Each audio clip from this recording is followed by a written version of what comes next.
In spite of 16 years of data that now contradict the global warming narrative, Obama and the UN are going to pretend that their predictive model hasn't failed. It's simply a pause in the global warming trend. They need to pretend that there is some kind of a correlation between CO2 and global warming so that they can force humans to pay a global regime for the use of any energy. And it isn't just carbon taxes and global regulation that they're pushing. They're also trying to shut down most power plants and prevent new ones from being built. Obama loves the nuclear industry as much as he hates the coal industry. In the first part of this report, we're going to look at the issues of nuclear safety and nuclear waste disposal. In the wake of Typhoon Man-yi, the Fukushima nuclear power plant dumped 1,130 tons of contaminated water into the ocean. Now, the reported levels were below what the Japanese government considers to be safe. But we learned just in the last couple of weeks that previously reported radiation levels were actually 18 times higher than reported, and that 300 tons of radioactive water leak into the ocean every day. And dangerously high levels of radiation have been discovered in groundwater.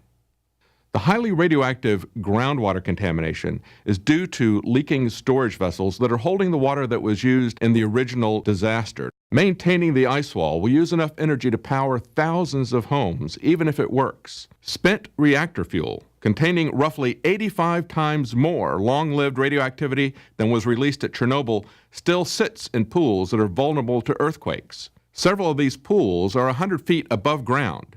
These pools could possibly topple or collapse from structural damage coupled with another powerful earthquake, and the loss of water exposing the spent fuel could cause fire that could deposit large amounts of radioactive material over hundreds, if not thousands, of miles. But what about nuclear plants within the United States? Dr. Yakso, a Nuclear Regulatory Commission member for 7 years and former NRC chairman, said in April of 2013 that all 104 nuclear reactors have safety problems that can't be fixed and should be shut down. Noting the potential to have more failures like Fukushima, he said, continuing to put Band-Aid on Band-Aid is not going to fix the problem. Of course, there are many ways that nuclear plants can fail, but in this particular mode, there are 23 reactors in the U.S. that use the same technology as Fukushima, 12 in seismically active areas. Manufacturers like GE Hitachi will tell you there's nothing to worry about, but evidently they're worried enough about it that they got releases from governments like Japan and Canada, releasing them for liability that will be borne by the taxpayers, like this $500 million ice wall. Public concern has focused on catastrophic reactor events like 3 Mile Island and Chernobyl, but as we saw in Fukushima, pools of spent fuel represent a great danger as well. Spent nuclear fuel is extraordinarily radioactive and must be handled with great care. An unprotected person just a foot away from a recently removed fuel assembly could receive a lethal dosage in just a matter of seconds. As one of the most dangerous materials on the planet, spent reactor fuel requires permanent geological isolation to protect humans for thousands of years. And of course, politics and money are driving decisions more than safety. Plans to move spent fuel to remote, sparsely populated areas like Yucca Mountain have been overruled by powerful politicians like Harry Reid.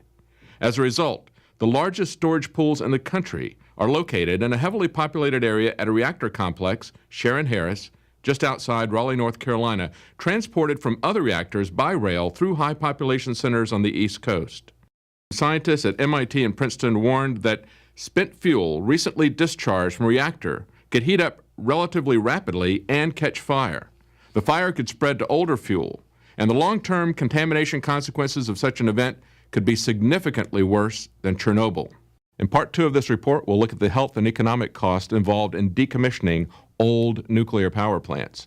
And we'll look at the love affair that many environmentalists have with nuclear power. For INFOWARS Nightly News, I'm David Knight. If you want to learn, prepare, and protect yourself from nuclear and biological threats, InfoWarsStore.com has a wide range of books, films, and products.